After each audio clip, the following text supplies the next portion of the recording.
So troops, good afternoon, and we're gonna be doing a very basic tutorial on how to. Mga katrops, nandito na rin kami sa kasama ko yung anak-anak ko. Look at my face. Magpakilala kami sa lahat naming mga katropa sa paano magmaneho ng sasakyan. Dito tayo mag-umpisa sa steering wheel con Minobila. Ito. But how would you properly hold the steering wheel if you're driving? 45 degrees. Oh, I see. Ganon. All right. Kasi ganon, no? Tingnan ninyo mga katrops.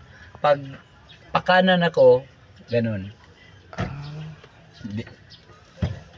Pag kaliwa ko,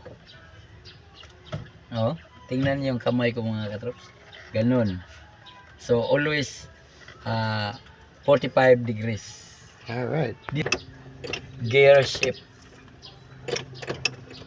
Gear shift.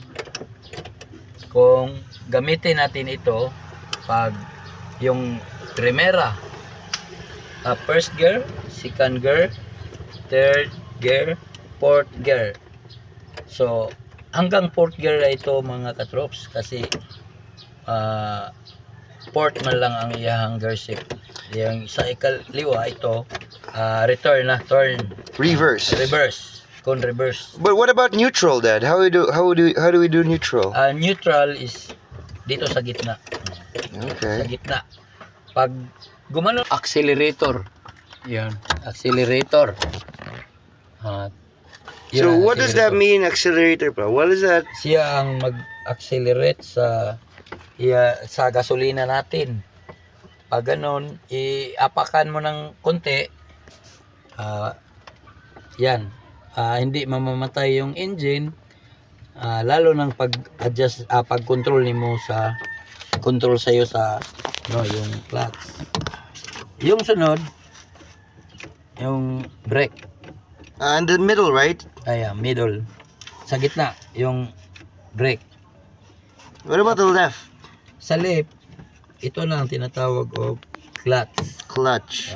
So clutch, accelerator, then brake. Brake. Yung switch, yung susi, ito ang tinatawag ng ignition switch. Ilagay mong susi natin. Tingnan ninyo mga katrops.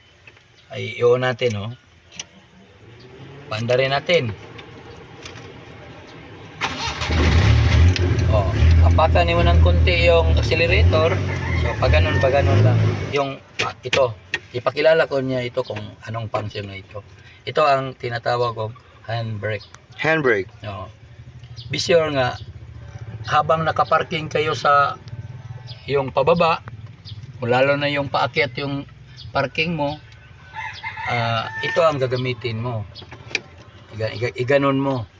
Pag naka na yung sasakyan mo, naka-andar na, tapos naka-set na sa first gear, i-pause mo ito, parang hindi na mabagal mo takbo yung sakyanan. Ganon. So katrops, sana may natutunan kayo sa tutorial na to. Kung may itatanong kayo tungkol sa tutorial na to, comment down below. Please like and share. Hanggang dito lang po yung video namin. God bless us all.